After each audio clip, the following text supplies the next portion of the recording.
coming up to you. Well, there's no one here yet, and the floor is completely engulfed. We're on the floor, and we can't breathe. Okay. And it's very, very, very hot. Okay. All I see is smoke. Oh, please. I'm going to die, aren't I? No. Say your... I'm going to die. Ma'am, say your prayers. And we're gonna think positive because you gotta help each other get off the floor. I'm now, going to die. No, it's so hot. I'm burning up. Hello! Help! Hello, ma'am?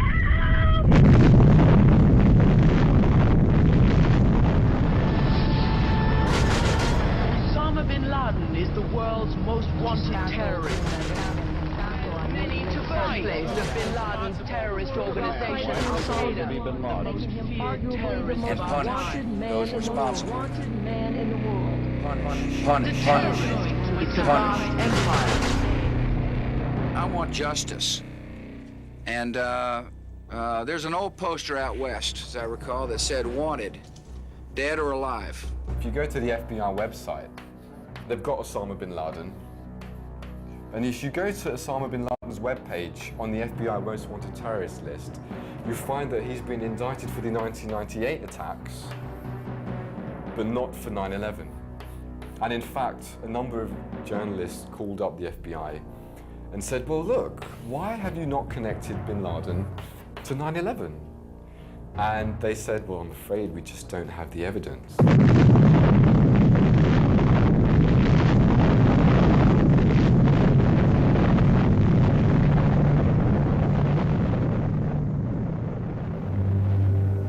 And that's just the beginning.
September 11th, 2001, I was employed by a company called Euro Brokers, and our offices were on the 84th floor of the South Tower, which was the second building to be hit that day with an airplane.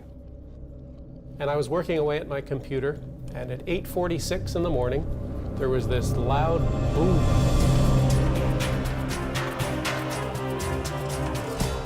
At 8:46 and 40 seconds, American Airlines Flight 11 hits the North Tower of the World Trade Center, causing extensive damage between the 93rd and the 99th floors.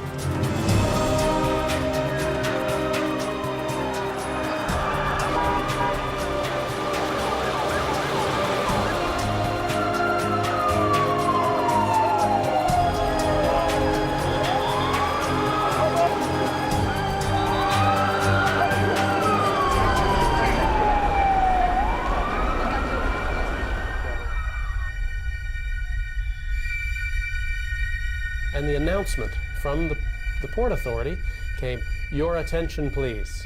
Building 2, our building, Building 2 is secure. There is no need to evacuate Building 2.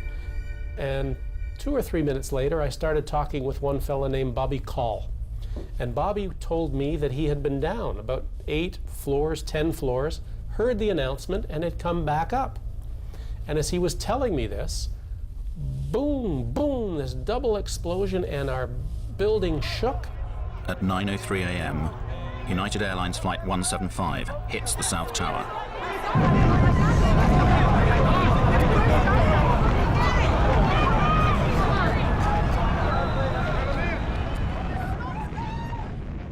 Everything just exploded in our room. Now we're on the 84th floor. What I didn't know at the time was that the second plane had hit 6 floors below us on the 78th floor.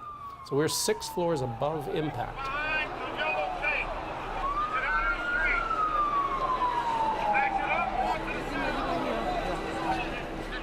I heard this banging on the wall and this faint scream for help inside the 81st floor. I hooked underneath him and I pulled him up. He said later that I was like Superman, and we came up and over and I fell back down on my back, and this stranger landed on top of me and he gave me this big kiss. We got up, dusted ourselves off, and I said, come on, let's go home.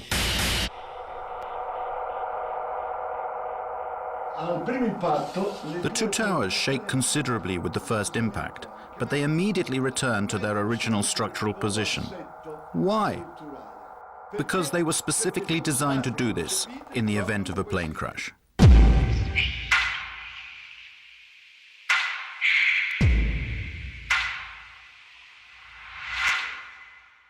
The towers were very solidly built. It's like a tree. You see, when you bend a tree, you have all these fibers in the tree, but they're interconnected. So when the tree bends, it can handle that motion.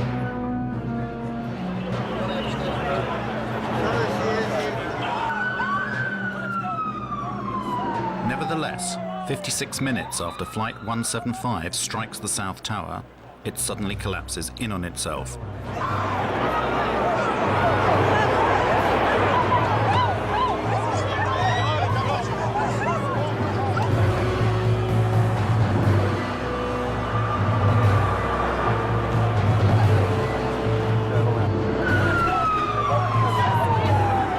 We looked back at the Trade Center, the tower that we just come out of.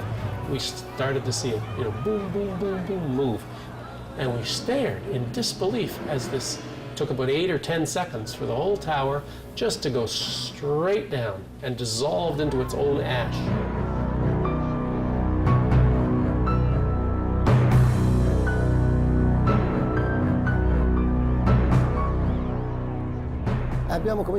We started to go in, and all of a sudden there were people jumping from the towers. One jumped down and hit a fireman.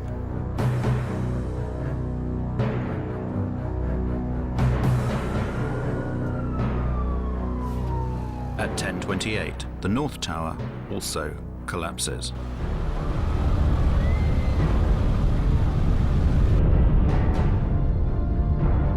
I threw away my oxygen mask to make me lighter. I started running because when I turned around, I saw the tower coming down. Then there was all this dust that got me. Do not hit anybody as you drive.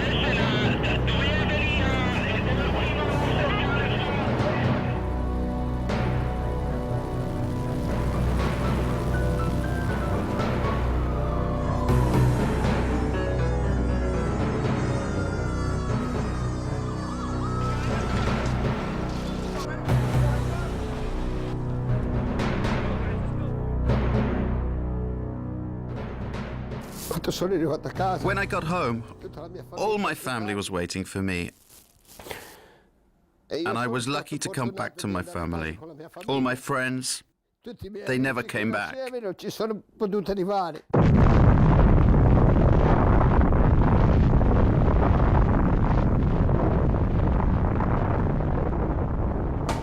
The official justification for the inexplicable collapse of the Twin Towers was written by the National Institute of Standards and Technology. Between 2002 and 2006, they studied the demolition of the World Trade Center, reaching the conclusion that the collapse of the towers was caused by the combined effects of the impact of the airplanes and the resulting fires started by these impacts.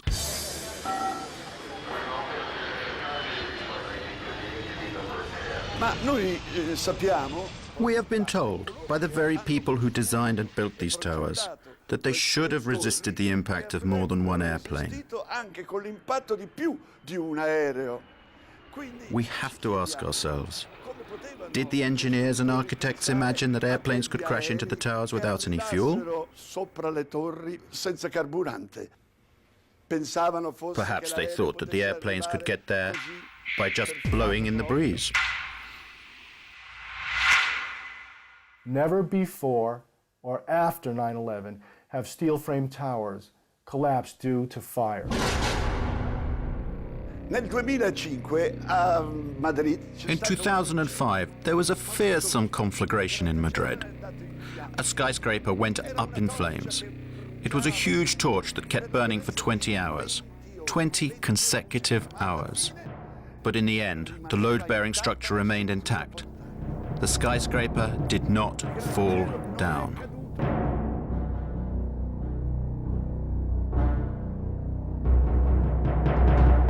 Come ben potete vedere, tutto il As you can see, the building is enveloped in flames. This skyscraper was not yet complete. It was still under construction. Nevertheless, it remained standing. Una cosa che dovete notare è il colore delle fiamme. Something you should note is the white color of the flames. This means that there is a lot of oxygen burning.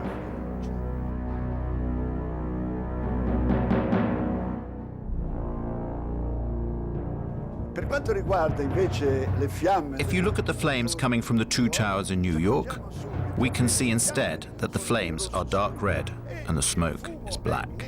The fires that were burning in these towers was a dark gray, a heavy, almost black gray smoke coming off.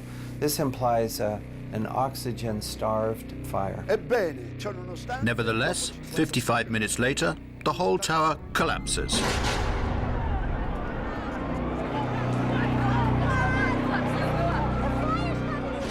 secondo la versione ufficiale, According to the official NIST version of events, at a certain point, the steel structure of the towers gave way. non aveva più It no longer had the structural strength that it had at the beginning. più. E tutto questo And all of this was supposed to be because of the immense heat.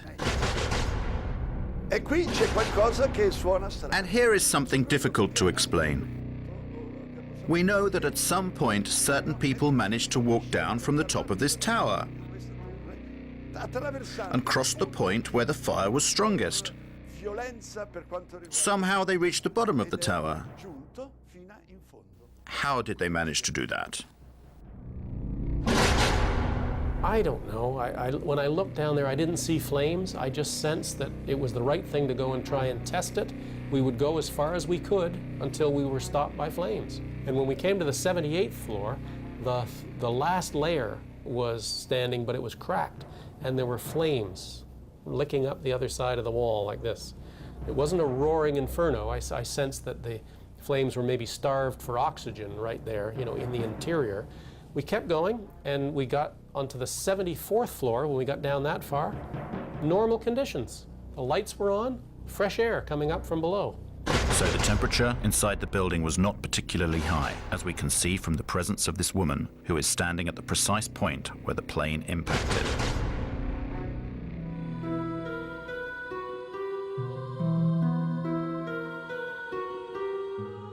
In order to verify the way the buildings collapsed and how the heat had affected the steel, NIST commissioned numerous tests, some of which were conducted by a company called Underwriters Labs.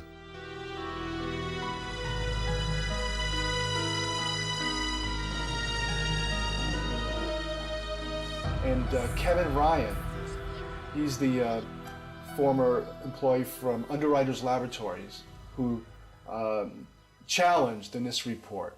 And he went public with it. And within a week, he was fired from his job. We did test the floor models in August of 2004.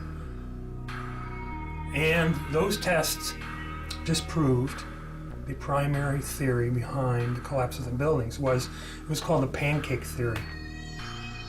The floors would collapse upon each other into a stack of pancakes, and then the columns were no longer supported and the columns would fall apart.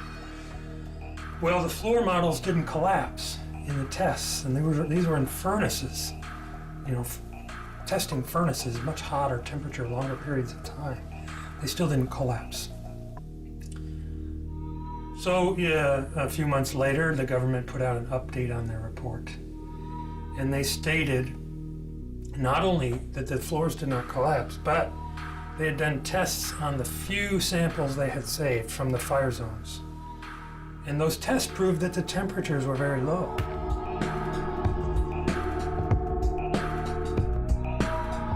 Temperatures were not hot enough to even soften steel.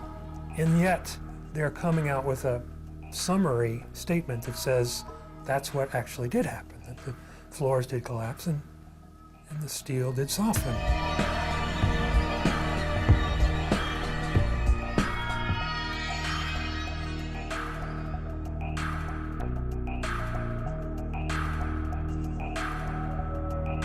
So they either downplayed those results or ignored those results, and they ended up putting it all in a computer. Thanks to computers, NIST managed to straighten this problem out, and the old pancake theory was replaced by the inward bowing theory. According to the Institute, the heat weakened the floors, which started to curve downwards. The external walls of the towers also curved inwards until they could no longer bear the weight of the structures above, causing the towers to collapse. Their final theory is almost entirely computer-based. And the computer itself is not really accessible. They haven't given it to us to examine. After having investigated it more over the last year and a half, I found that yes, they did contradict their test results, but additionally they also did manipulate the test parameters. They doubled one thing, they cut something else in half.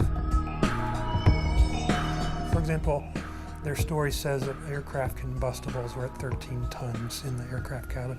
The FAA says it's more like an average of 6.5 tons. That's double. So they double it. They double the time that their computer model exposes columns to fire, 90 minutes instead of what we know is 45 or 50 minutes in both of the buildings, actually. Well, they double it. They cut something else in half. They double it. One of the things that particularly struck me was the incredible speed with which the towers came down. There was something truly inexplicable about the speed of the collapse. If we dropped a weight from a height of around 400 meters, which was the height of the towers, the time it would take to reach the ground, supposing that there was not even any air resistance to slow down the speed of the fall, would take approximately 9 seconds. Took about 8 or 10 seconds for the whole tower just to go straight down. The impact was at about 2/3 of the way up the tower. Even if the section above collapsed suddenly due to the structure giving way, and even considering that the impact of the section above was enormous and therefore in some way weakened the resistance of the structures below, it is clear that, due to the resistance of the undamaged part below, this tower should not have fallen at such a speed. But it fell as if there was nothing below it, whereas there was an enormous structure below, a resistant structure that should have slowed down the speed of the collapse considerably.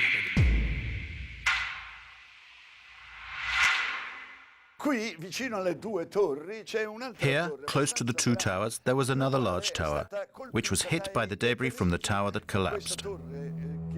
This building, this huge, it was this 47-story building, was never hit by a jet. And yet it came down that same day, but 7 hours after the last tower fell, 7 hours later.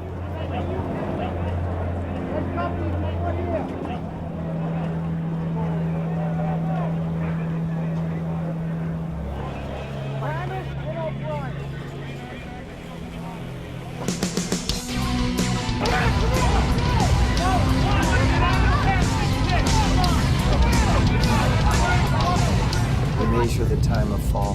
The fall is almost free fall speed.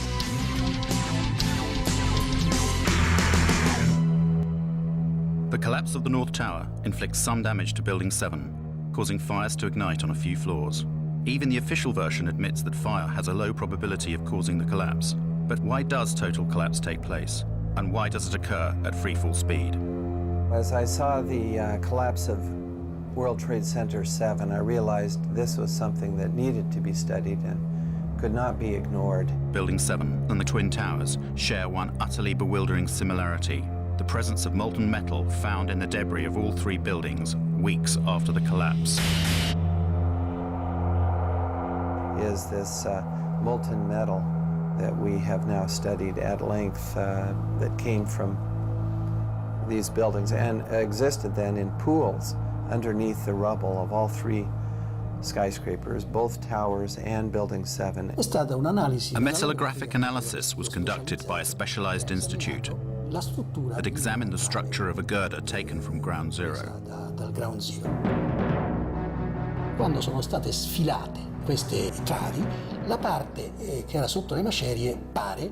When these girders were extracted from under the rubble, it seems as if parts of them had melted. This is totally inexplicable because the temperatures reached by the fires could only have been 800 degrees at the most. To melt a steel girder, you have to reach temperatures of around 1600 degrees. How could this be?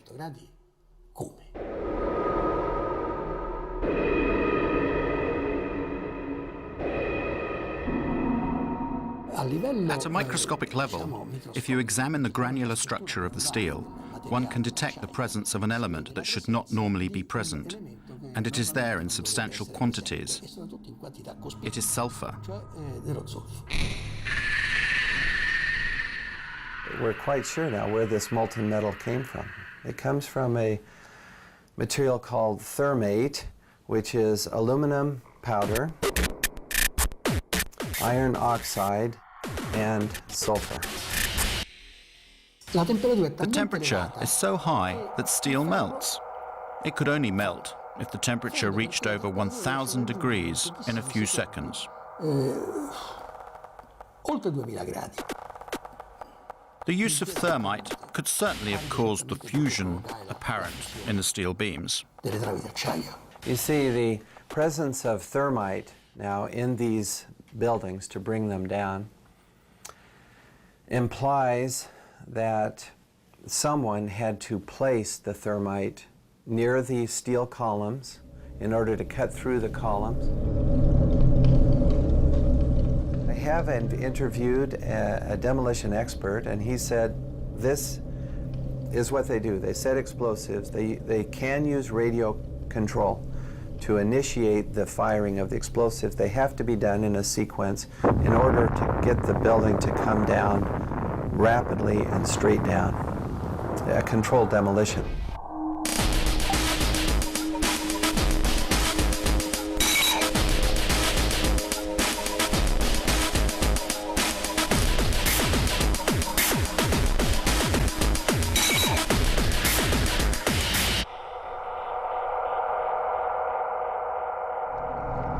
Scientists, we look at different hypotheses, different explanations, but then we have to look at all the data to see which explanation fits the best.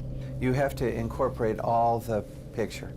Yes, you may take an isolated fact like the plume and say, well, perhaps that was a high air pressure that somehow blew a window out, but that will not account for the molten metal or the sulfidation or the molten pools.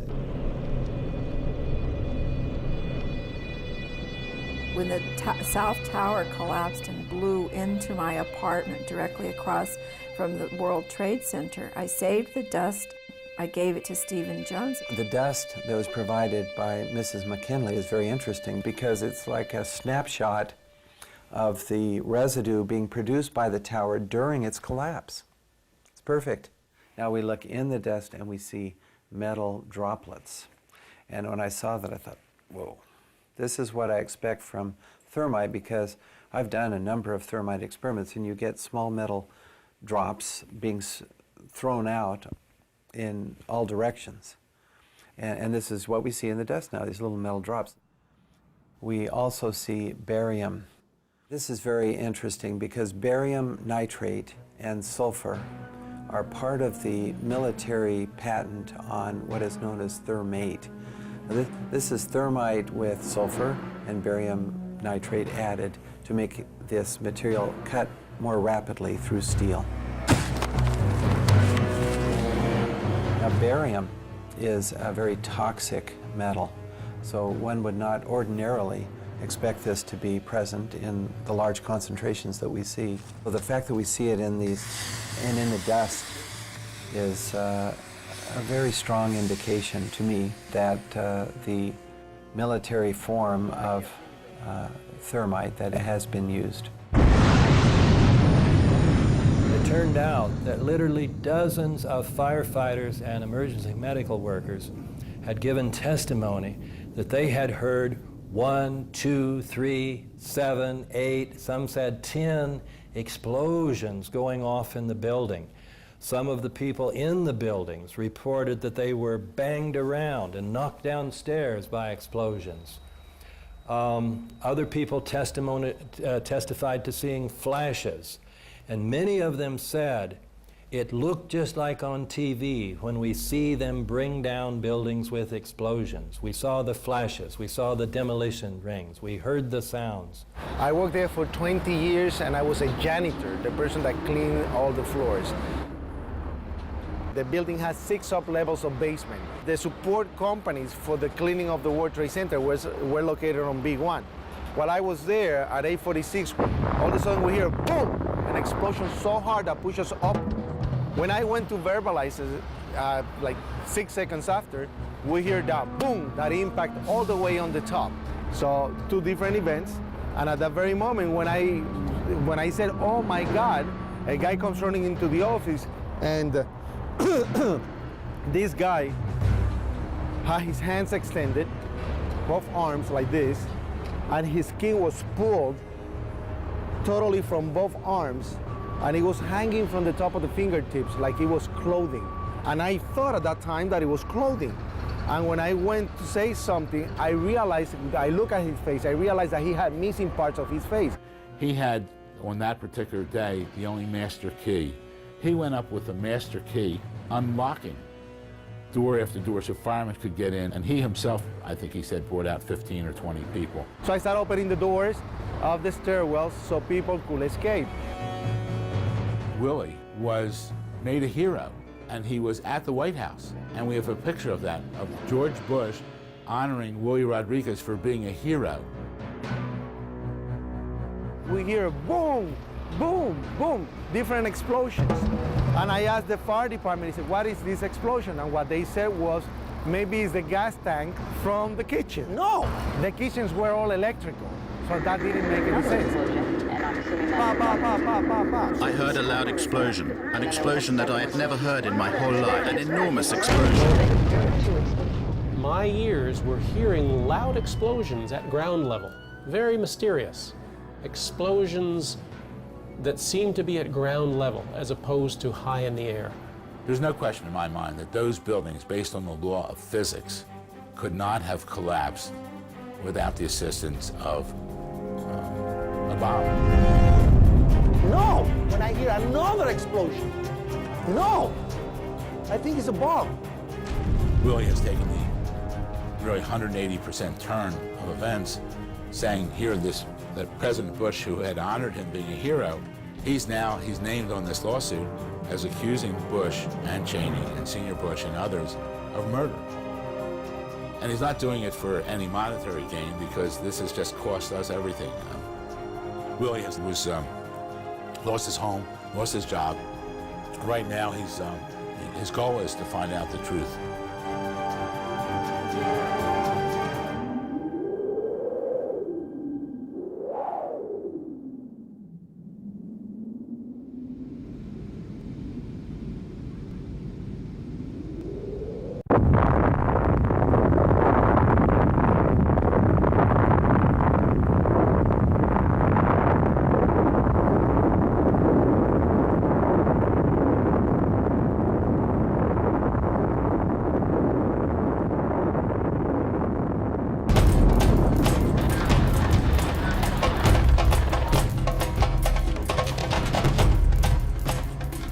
According to the official story of the 11th of September, at 9:37 a.m., American Airlines Flight 77 crashed into the Pentagon.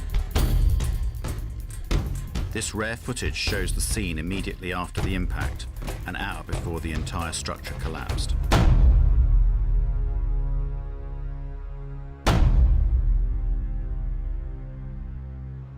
As you can see, it is a rather unusual scene. One would reasonably expect to see something of this sort. That is to say, pieces of the airplane, suitcases, debris everywhere, just like every other air crash on land. Instead, there is no substantial visual evidence of debris.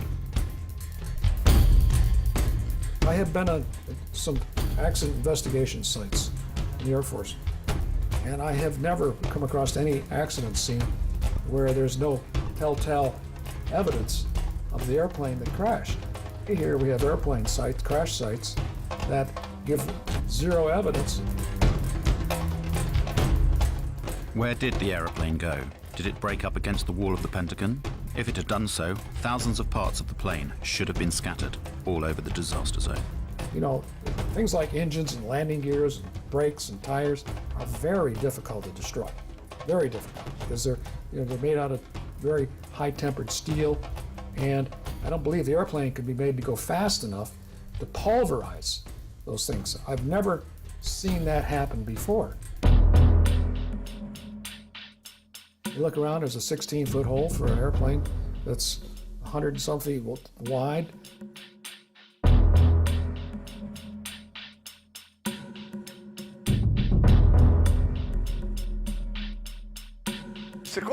According to the official story, the American Airlines Boeing 757 disappeared inside this hole. Can you see it? 5 meters. I repeat, 5 meters in diameter.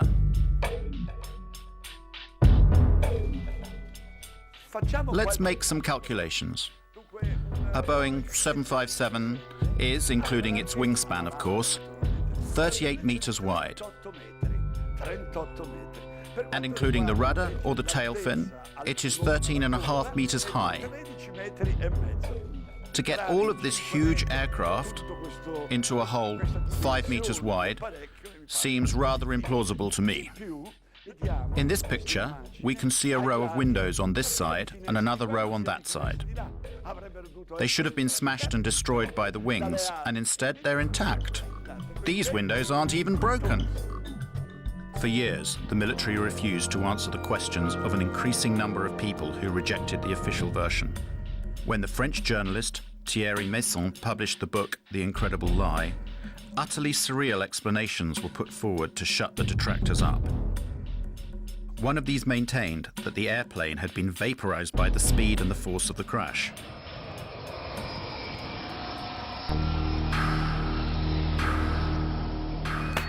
One very strange thing that doesn't make sense is the disappearance of various components of this Boeing. For example, the 2 engines. And what about the plane's wings? Where did they go? Had they been gasified? Instead, we are told the fuselage remained intact, and it smashed through the whole outer wall of the Pentagon and emerged through the other side, destroying a number of columns.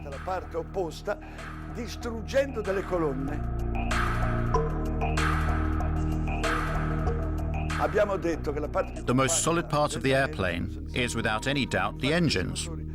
In fact, these engines are made of a titanium steel alloy.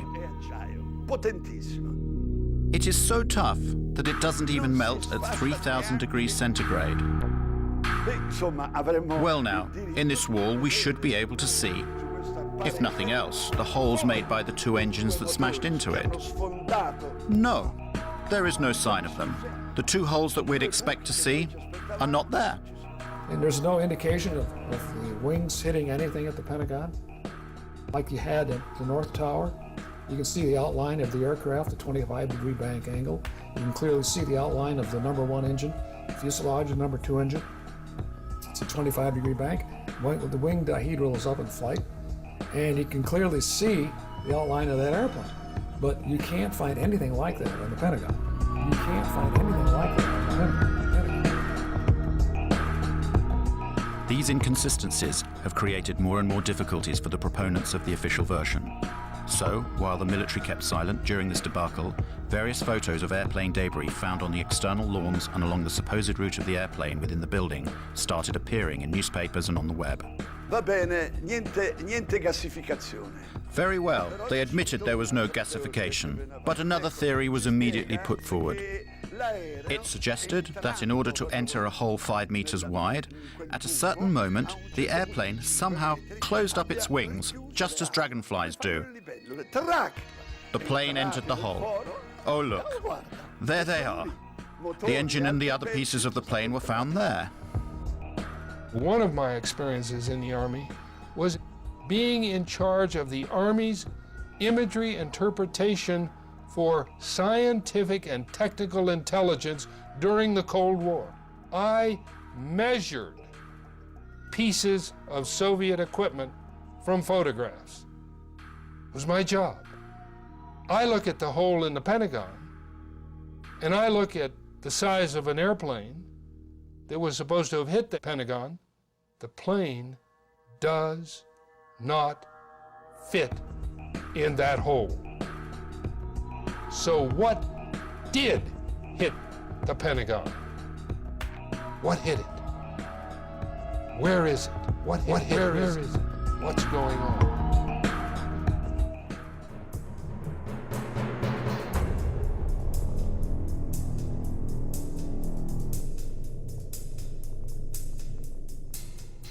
General Arnold, that very morning, immediately after that alleged impact, ordered one of his fighter pilots to fly over and down to the Pentagon to look and see what he saw and to report back to General Larry Arnold himself.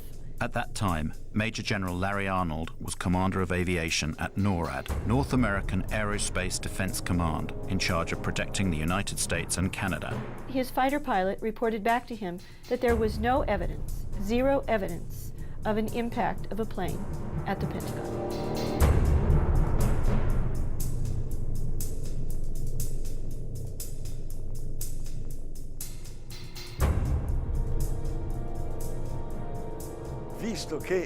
Since the Pentagon possessed 86 separate and complete video recordings of the incident, why didn't they show some whole portions of them to those people who had doubts about it? The FBI was immediately at the scene and took the surveillance tapes and confiscated 86 videotapes, both in the Pentagon parking lot, in the gas station, across the freeway from the Pentagon, in a nearby hotel, in all kinds of buildings that had their cameras trained in that general area. For a long time, the military authorities refused to release the footage of Flight 77's impact. But in 2006, the United States Department of Defense was forced to yield to Freedom of Information requests, and it released 4 video sequences. The video evidence from the Pentagon's Citgo gas station and the nearby Sheraton Hotel are of no use. But 2 samples of video footage captured from the Pentagon's parking lot have been offered to the world as definitive proof of Flight 77's impact with the Pentagon. They're almost identical. Jet engines don't emit white smoke. You have some white smoke would come out of the aft end of whatever kind of vehicle. Quite frankly, there's not enough in those photographs to tell exactly what it was, but you can tell what it wasn't. And it didn't have the size as compared, if it was a real 757-200, it would be much bigger than the vehicle we do see in the picture.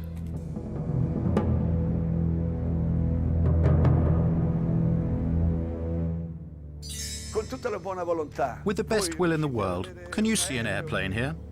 The Pentagon tells us you cannot see the airplane because, unfortunately, it passed between one frame and the next. One frame and the next. So where is the aeroplane?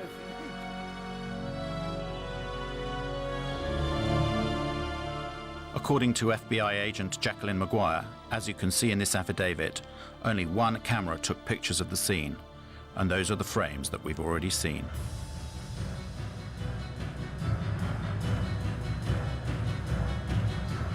The story of how this airplane is supposed to have got there is absolutely absurd. One cannot imagine how, in order to get down to the height of the Pentagon wall, it was able to make a 270-degree turn at a speed of approximately 800 kilometers per hour.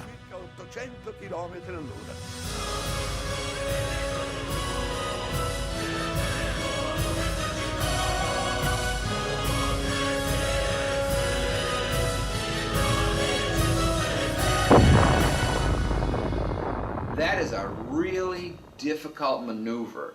And what I will say to you is that an experienced pilot with thousands of hours probably would have to take between 10 and 20 attempts.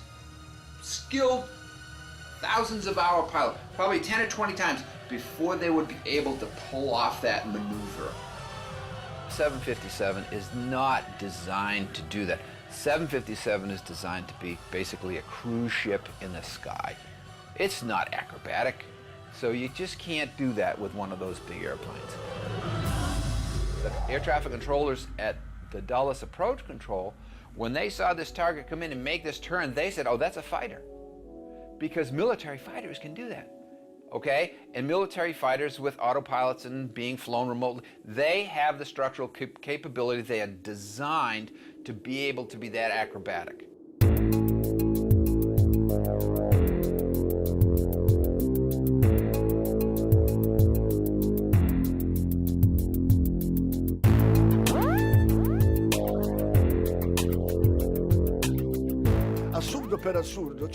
Absurdity of absurdities. There is also the height at which this aeroplane was flying to be explained. It is supposed to have followed the lie of the land at 6 meters from the ground for 1 kilometer, managing also to jump over a hill. Then it went over a roadway, and it finally got there without making any other turns because by now there was no more space.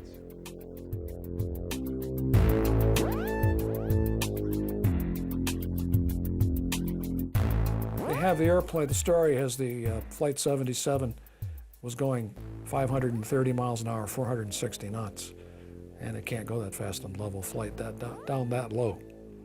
If you're up high, the true airspeed can go up and it can go that fast, but not down low. The air is too dense. I challenge any pilot anywhere. Give him a Boeing 757, tell him to do 400 knots 20 feet above the ground for half a mile. Can't do. It's aerodynamically impossible. And so the story of how the airplane hit the Pentagon just doesn't make any sense at all.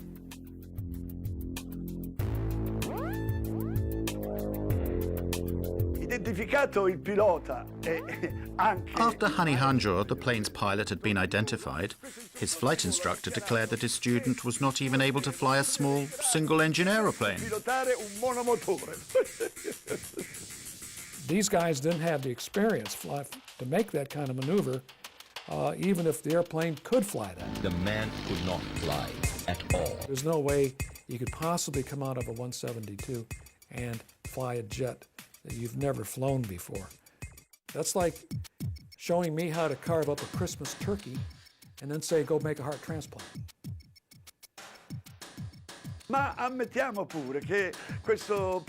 Even if we suppose that such an incompetent pilot had the opportunity to fly a Boeing 757, we still have to ask ourselves how he managed to violate the most heavily protected airspace in the world. Lo spazio aereo più protetto del mondo.